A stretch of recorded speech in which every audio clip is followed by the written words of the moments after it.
मित्रसेन दयाल जी। राधे राधे जी। राधे राधे महाराज जी। महाराज जी आपके चरणों में कोटि कोटि प्रणाम। महाराज जी, सीता राम चरण रति मोरे, अनुदिन बढ़ी हूं अनुग्रह तोरे। महाराज जी, सीता राम जी के चरणों में प्रेम कैसे प्राप्त हो महाराज जी? सीताराम सीताराम सीताराम नाम जप करो और हनुमान जी की महाराज की आराधना करो, क्योंकि राम रसायन तुम्हारे पासा। भगवान सिया राम जी का प्रेम रस हनुमान जी के पास है, वो जिसको चाहे दे सकते हैं। इसलिए हनुमान जी की आराधना करो और सीताराम नाम का जप करो और रामचरितमानस का गायन करो। रामचरितमानस पढ़ते हो?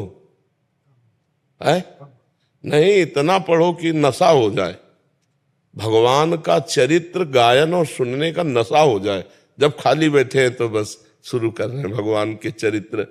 भगवान के चरित्र में ही प्रेम छुपा हुआ है, भगवान के चरित्र में ही शरणागति है, भगवान के चरित्र से ही पूर्णता है।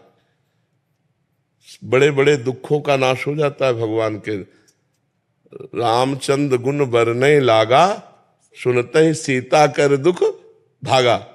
भगवान का जब हम चरित्र वर्णन करते हैं तो हमारा सब दुख नष्ट हो जाता है। सिया जी के दुख का कौन भगवान का यश वर्णन करने लगा? इस लंका में कौन आकर अमृत शब्द उच्चारण करने लगा? रामचंद्र गुण वर्णय लागा, सुनते ही सीता कर दुख भागा। तो भगवान के पावन चरित्रों का गायन, रामचरितमानस तो सरल भाषा में वेद है। हर सिद्धांत, हर चाहे भक्ति, सांख्य योग, कर्मयोग, व्यवहार, धर्म, सब कुछ रामचरितमानस में विराजमान है। और अपने हिंदुस्तान में तो हिंदी भाषा आती ही है, तो इतनी सरल भाषा में, अवधी भाषा में है कि सबको समझ में आ जाता है।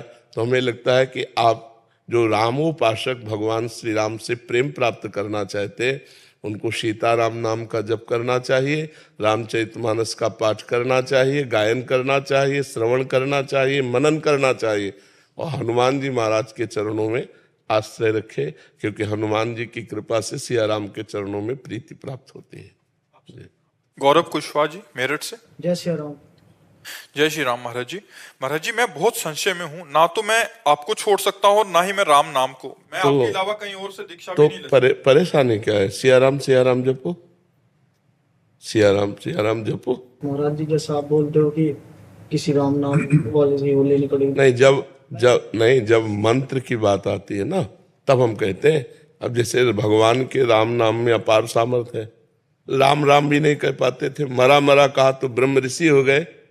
तो तुम सिया राम जपोगे, तुम्हारा कल्याण नहीं हो जाएगा? तो मान लो, इसी को गुरु मंत्र मान लो और हमारे प्रतिभाव रख लो कि गुरु है, और सिया राम जपो, कोई संशय नहीं। ठीक है? अभी बताओ, संशय रह गया?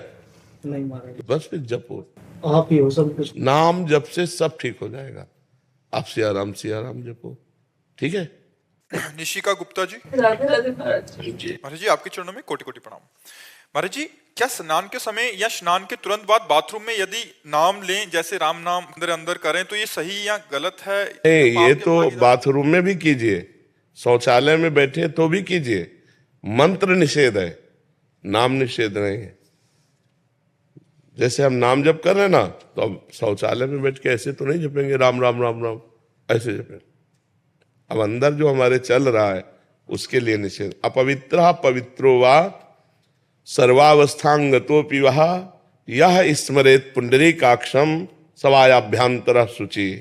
अपवित्र हो या पवित्र हो, किसी भी अवस्था में हो, जो कमल नयन भगवान श्री हरि का स्मरण करता है, वो अंदर और बाहर से परम